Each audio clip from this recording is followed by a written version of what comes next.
तो दोस्तों आप सबका स्वागत है आपके अपने चैनल प्रॉपर्टी भाई पे। और आज मैं दोस्तों आपके लिए वीडियो लेके आ रहा हूँ जेपी ग्रीन्स, जो कि जेपी का प्रोजेक्ट है ग्रेटर नोएडा के अंदर। और इसके अंदर मुझे पता चला था कुछ कमर्शियल के अंदर शॉप्स अवेलेबिलिटी है, शॉप हैं, तो वो ऑप्शन मैं आपको दिखाऊंगा शॉप्स का यहाँ पे। और बाकी टूर भी दूंगा किस तरह से पूरी लोकेलिटी है, किस तरह से ये पूरी टाउनशिप बनी हुई है। और अपने आप में काफ़ी फेमस और काफ़ी हाई इनकम ग्रुप वाले लोगों की ये पूरा टाउनशिप है। तो मैं इसमें आपको पूरा टूर कराऊंगा, ये प्रॉपर्टी दिखाऊंगा जेपी ग्रीन, साथ में मैं आपको कमर्शियल दिखाऊंगा और किस तरह से यहाँ क्या डिटेल्स हैं इसकी वो भी सारी आपको बताऊंगा। आप परचेज़ कर सकते हैं यहाँ पे, shop ready to move in option है ये।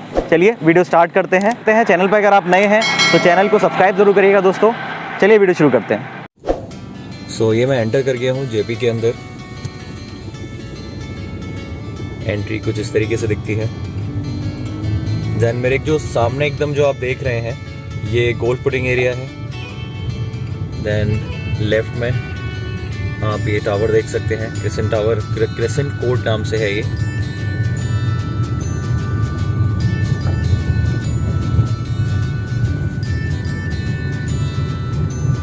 बूमरैंग क्लब आ गया। लेफ्ट में आप देख सकते हैं this is the boomerang club. अभी आपको अंदर से भी दिखाऊंगा मैं ये।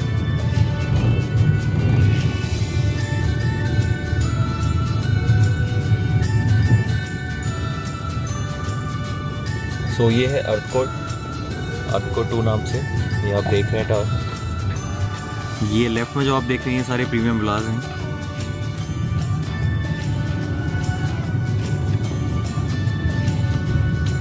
सो ये आप देखेंगे ये है सी कोर्ट, ये भी हाई रेज अपार्टमेंट है। देन अभी मैं आपको लेके चल रहा हूँ विलास दिखाने।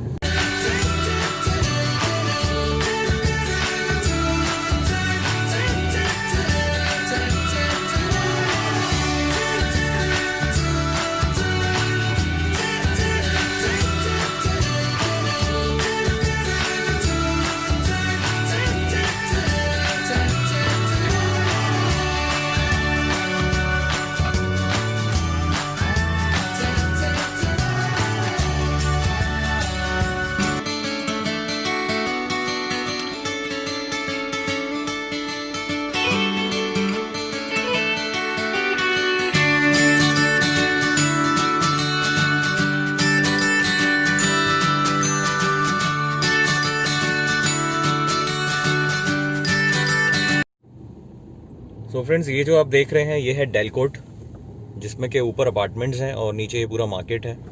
शॉप्स के भी यहाँ पे ऑप्शन मिल जाते हैं, मैं आपको आगे वीडियो में बताऊंगा। तो अपनी आप यहाँ पे शॉप भी बाय कर सकते हैं।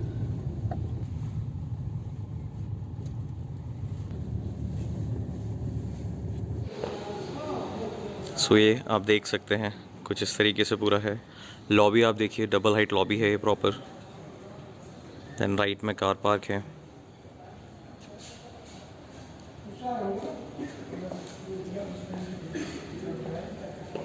यहाँ पे दोस्तों अलग अलग साइज़ के आपको ऑप्शन मिल जाएंगे शॉप्स के।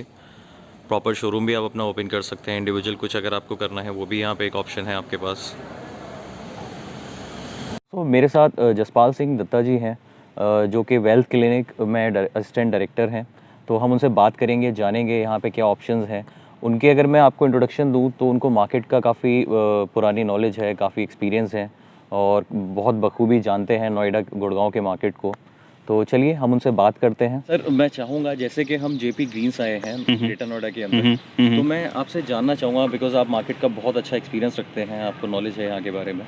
तो जेपी ग्रीन्स की अगर मैं बात करूँ तो किस तरह का सेगमेंट है यहाँ पे, किस तरह के ऑप्शंस हैं यहाँ पे इन्वेस्टमेंट के? ओके, तो मैं जानना चाहता हूँ आपसे इस सोसाइटी के बारे में, इस पूरी टाउनशिप के बारे में चीज़ें। सो शुभेंद्र, बेसिकली अगर मैं बात करूं इस पर्टिकुलर प्रोडक्ट के बारे में, इस प्रॉपर्टी को बने हुए तकरीबन 8 से 8 साल के आसपास का टाइम हो गया इस प्रॉपर्टी को डिलीवर हुए जी। और तकरीबन अगर हम लोग बात करें उस 8 साल के अंदर यहाँ जो फैमिलीज़ आकर रहना स्टार्ट कर चुकी हैं, आज की तारीख में तकरीबन 1100 फैमिलीज़ हैं जो यहाँ रहती हैं, अच्छा, रेसिडेंट्स हैं। और उस 1100 पर्सनैलिटीज़ के अंदर मोर ओवर 50% अगर मैं जेंट्री की बात करूं, वो विला कम्युनिटी में रहने वाली पर्सनैलिटीज़ हैं। So the best part with this property is golf course community है। ओके। अप्रॉक्सीमेटली 600 यूनिट्स हैं जो विला अवेलेबल हैं यहाँ पर, यूज़ कर रही हैं पर्सनैलिटीज़ उनमें से कुछ। और इन सारी रेजिडेंशियल प्रॉपर्टीज़ को कैटर करने के लिए आज जिस प्रोडक्ट के लिए हम लोग यहाँ पर डिस्कशन के लिए मेनली बैठे हैं, रेजिडेंशियल प्रॉपर्टीज़ में ऑप्शंस तो अवेलेबल हैं, but in the heart of this whole township, इस टाउनशिप के अंदर इकलौता एक कमर्शियल पार्ट है, जिस कमर्शियल पार्ट को आज हम लोग मार्केट में लेकर आए हैं। तो लिमिटेड रिटेल एरिया है जो उस पूरी टाउनशिप को कैटर करने वाला है। 28 शॉप्स हैं, जिसमें से सिर्फ और सिर्फ 22 शॉप्स थी जो अवेलेबल हैं आज मार्केट के अंदर बिकने के लिए। सो इन 22 शॉप्स के अंदर अगर हम लोग बात करें, so average size is 500 square feet. So तकरीबन 500 स्क्वायर फीट का एक शॉप साइज़ है, that goes up to 15,000 square feet, जिसमें फूड कोर्ट्स भी अवेलेबल हैं। ठीक है, उन फूड कोर्ट्स एरिया के अंदर आप किसी भी तरीके का रेस्टोरेंट प्लान कर सकते हैं। कमर्शियल शॉप्स के अंदर अगर हम लोग बात करें, कुछ भी कमर्शियल एक्टिविटी जो उन पर्सनैलिटीज़ को कैटर करे, वो हम लोग प्लान करके लेकर आ सकते हैं। जैसा कि आपने अभी देखा भी है कि कुछ ब्रांड्स हैं, कुछ शॉप्स हैं जो यहाँ पर ऑपरेशनल हैं, बट मैं उन शॉप्स के बारे में अगर आपसे डिस्कशन करना चाहूँ, सो वो जो ब्रांड्स हैं, वो ब्रांड्स एक आम व्यक्ति है आपके और मेरे जैसा, वो आम व्यक्ति उन शॉप्स को कैटर कर रहा है। उन शॉप्स को रन करते हुए वो उन विला कम्युनिटी की पर्सनैलिटीज़ को कैटर कर रहा है। बट जो प्रीमियम सेगमेंट, जो पर्सनैलिटीज़ यहाँ ऑलरेडी रह रही हैं, उन पर्सनैलिटीज़ को कैटर करने के लिए आज तक ऐसा कोई ब्रांड इस प्रॉपर्टी में आया नहीं है। सो हम लोग ऑलरेडी प्लान कर चुके हैं चीज़ों को, जिसमें हमारी जो वर्किंग है वो वर्किंग ये है कि हम टॉप शॉर्ट पर्सनैलिटीज़ जो यहाँ रह रही हैं उनको कैटर करने के लिए कुछ ऐसे ब्रांड्स को यहाँ लेकर आएँ। उन पर्सनैलिटीज़ के साथ जो भी इन शॉप्स एरिया को, रिटेल एरिया को ओन करेंगे, उनको हेल्प आउट करने के लिए, कुछ कैटर करने के लिए कुछ ऐसे ब्रांड्स हम लोग यहाँ लेकर आने वाले हैं। तो हम लोग ये एक्सपेक्ट करते हैं, जैसा यहाँ पर हमने अभी पिछले कुछ दिनों में डिस्कशन करा, हमें फीडबैक मिला कि लोग बोलते हैं कि अगर हम यहाँ कमर्शियल प्रॉपर्टी में इन्वेस्टमेंट करें, सो रेंटल इनकम बहुत लो है। राइट। जैसा आपने भी मुझे मेंशन करा कि रेंटल इनकम अगर कोई भी पर्सनैलिटी प्रॉपर्टी में इन्वेस्टमेंट करता है, सो वो रेंटल इनकम की तरफ फोकस करता है कि मुझे, अगर मैं इन्वेस्टमेंट कर रहा हूँ तो मुझे रेंटल रिटर्न्स क्या आएंगे। ठीक है, सो यहाँ रिटर्न्स के बारे में मैं ये बोलना चाहूँगा कि आज की तारीख में जो लोग यहाँ टेनेंट, एज ए टेनेंट उस प्रॉपर्टी को यूज़ कर रहे हैं, वो लोग सिर्फ और सिर्फ 11 मंथ्स की रेंटल टेन्योर के लिए आते थे। क्यों? क्योंकि ये जो प्रोडक्ट था किसी बैंक के पास था, वो बैंक इसको 11 महीने से ज़्यादा लीज आउट नहीं करना चाहता था। और 11 महीने के लीजिंग टेन्योर के अंदर कोई भी बड़ा ब्रांड वहाँ नहीं आ सकता। मैं 1 मिनट आपको रोकना चाहूँगा। सो यहाँ पे जैसे अगर हम कमर्शियल की बात करें, जो शॉप वाला है, तो जैसे मैं आपसे क्वेश्चन मेरा है कि जैसे जेपी का, जैसे आई होप बहुत सारे हमारे व्यूअर्स भी जानते होंगे कि जेपी का जैसे अभी चल रहा है, सबको पता है कि जेपी डाउन मार्केट में एकदम डाउन हो चुका है, ख़त्म हो चुका है, फाइनेंशियल क्राइसिस है, सारी चीज़ें हैं।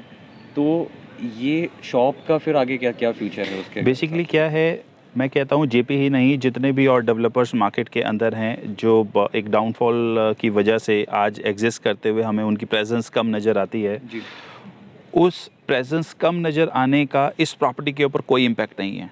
रीज़न बीइंग, आज हम लोग बैठे हैं, हम लोग सारा एरिया घूम कर आए हैं, मैंने आपको कुछ ऑप्शंस हैं जो दिखाए हैं रेजिडेंशियल प्रॉपर्टीज़ के अंदर भी, और हमने कम्युनिटी देखा है कि कैसे लोग यहाँ रह रहे हैं। Once the property is ready, वहाँ पर कोई भी सवाल नहीं आता, क्योंकि वो प्रोडक्ट ऑपरेशनल है। आज कोई भी पर्सनैलिटी रेजिडेंशियल प्रॉपर्टी लेगा, वो मूव इन कर जाएगा, रजिस्ट्रीज हैंड टू हैंड हो जाएंगी। कोई भी कमर्शियल प्रॉपर्टी लेता है, सो रजिस्ट्रीज हैंड टू हैंड है, आप आज पैसे पे करेंगे कि आपके हाथ में आ जाएगी। सो आप फ्रॉम द डे वन अपना बिजनेस कोई भी वहाँ स्टार्ट कर सकते हैं। ऑलराइट। सो जो हमारा कमर्शियल स्पेस रहेगा यहाँ पे, जो पूरा मार्केट है ये, तो यहाँ पे मेंटेनेंस और ये सारी चीज़ें ये कौन देखेगा? मेंटेनेंस आज की तारीख में जेपी ही देखता है।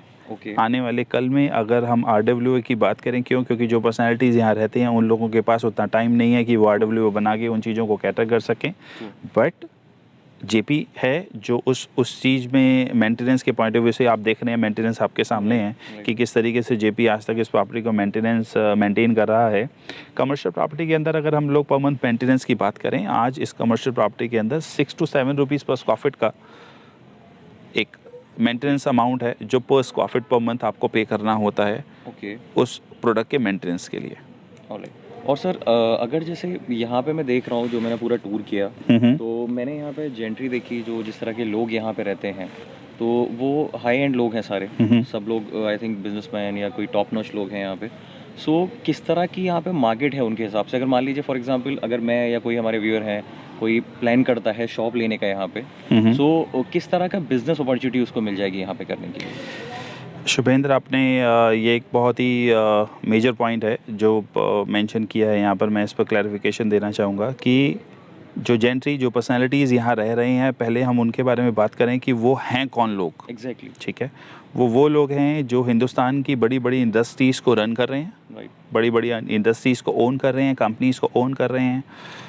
वो सारे लोग हैं यहाँ पर जो रह रहे हैं। अगर मैं बात करूँ एग्जाम्पल के तौर पे गौर साहब इटसेल्फ, जैसे आपने स्पोर्ट्स विला के बारे में देखा, वहाँ 48 विलास हैं, उसमें विला नंबर 1 to 17 ओके गौर साहब के पास हैं। वो विलास वो गौर साहब खुद यूज़ करते हैं। विला नंबर 18 to 48 वो उनकी फैमिली मेम्बर्स के पास विलास हैं। ओके। जैसा कि आप कमर्शियल प्रॉपर्टी के सामने वाले एरिया में देखते हैं कि वो सारी विला कम्युनिटी ही है। राइट। सो जो लोग, जैसा आपने बोला कि कौन लोग हैं जो उस प्रॉपर्टी में रह रहे हैं, आप बात करें किसी भी स्टील कंपनी की, वो अपोलो हो, लक्ष्मी स्टील हो, जिंदल हो, उन सारी कंपनीज के जो पर्सनालिटीज़ ओन करते हैं, वो लोग हैं जो इस कम्युनिटी में रहते हैं। इसके अलावा अब ऐसी पर्सनालिटीज़ को कैटर करने के लिए अगर मैं बोलूँ, आप या मैं एक नॉर्मल ब्रांड के साथ कोई भी एक सलून यहाँ स्टार्ट करें, कोई भी एक ग्रॉसरी शॉप यहाँ पर लेकर आएँ, कोई भी एक ऐसा प्रीमियम लॉन्ड्री शॉप यहाँ पर लेकर आएँ, सो वो सारी चीज़ें हैं जो बिज़नेस बखूबी यहाँ पर रन करेगा। फॉर एग्ज़ाम्पल मैं सलून के बारे में बात करूँ, मैंने भी नहीं सुना था, बहुत कम लोग हैं जिन्होंने वो ब्रांड भी सुना हो। बहुत पुराना ब्रांड है सलून में, ट्रू फिट एंड हिल करके एक ब्रांड है जो सलून है। वो सलून अगर यहाँ आता है सो ये लोग उस सलून में जाना पसंद करेंगे। उस सलून के बारे में अगर मैं बात करूँ, सो उसका जो मेंबरशिप है दैट इज़ 1.5 to 2 लाख रुपये से उसका मेंबरशिप स्टार्ट होता है। मिनिमम जो हेयर कट का वो चार्ज करते हैं that is 2500 to 3000 rupees. So in personalities को इनके टेस्ट के हिसाब से वो चीज़ें चाहिए जो यहाँ अवेलेबल नहीं है। हाँ, ये चीज़ मैंने भी मिस करा जी। जो मैं देख रहा हूँ, जो मुझे नोटिस करा मैंने, जिस तरह के यहाँ पे जेंट्री है, उस तरह की उतनी कोई शॉप जो कमर्शियल में है वो उस लेवल पे उतना ज़्यादा अच्छी नहीं है।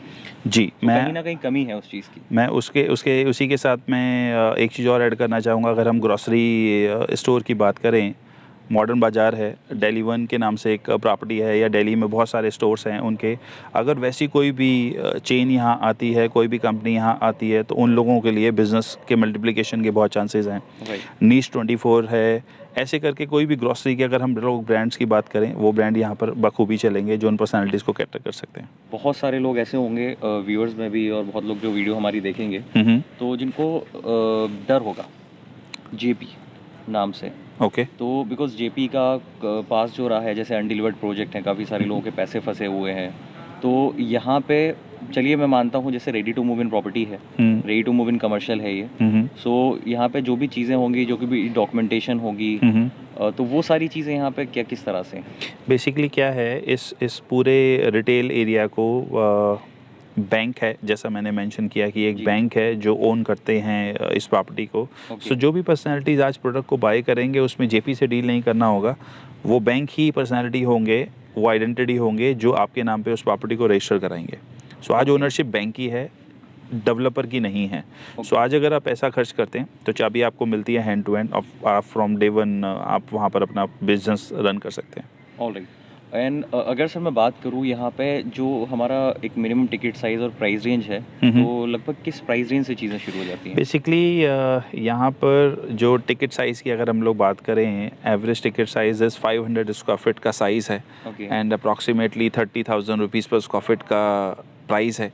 जिस प्राइस को मार्केट में पर्सनालिटीज़, कुछ लोग ऐसा भी बोलते हैं कि प्राइस ज़्यादा है, 15,000 रुपये 16,000 रुपये पर स्क्वायर फीट के रेट में प्रॉपर्टी अवेलेबल थी आज से 5 साल पहले या 4 साल पहले, या आज भी रूमर्स हैं कि वो प्रॉपर्टी अवेलेबल है। मैं उस चीज़ में ये पॉइंट मैं मेंशन करना चाहूँगा कि 30,000 रुपीज़ पर स्क्वायर फीट के रेट में आज प्रॉपर्टी एक रेडी है, जो इन दी हार्ट ऑफ एक ऐसी सोसाइटी जो पूरे दिल्ली एनसीआर में कहीं नहीं है, और ऐसी कम्युनिटी को कैटर करने के लिए वो प्रोडक्ट अवेलेबल है। क्योंकि नोएडा एक्सटेंशन की बात करें, या और गाज़ियाबाद एरिया की बात करें या नोएडा एरिया की बात करें, वहाँ इनिशियल स्टेज की प्रॉपर्टीज़ हमने पिछले सालों में जो बेची हैं वो 25-30,000 रुपीज़ पर स्क्वायर फीट के रेट में उन प्रॉपर्टीज़ को हमने बेचा है।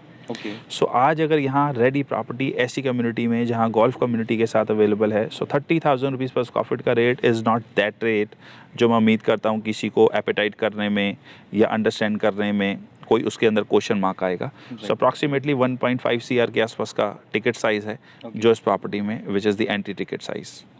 एंड अगर मैं बात करूँ सर यहाँ पे बैंक लोन की, तो बैंक लोन कितने % तक हो जाता है? एवरेज कमर्शियल प्रॉपर्टी के अंदर जो बैंक लोन है वो बैंक लोन की परसेंटेज 50, 60, 70% तक बैंक लोन कमर्शियल प्रॉपर्टीज़ में होता है। सो फ्रेंड्स, ये जो प्रॉपर्टी है जेपी ग्रीन्स, मैंने आपको दिखाया इसमें पूरे वीडियो में, आपने टूर देखा, कमर्शियल मैंने आपको दिखाया।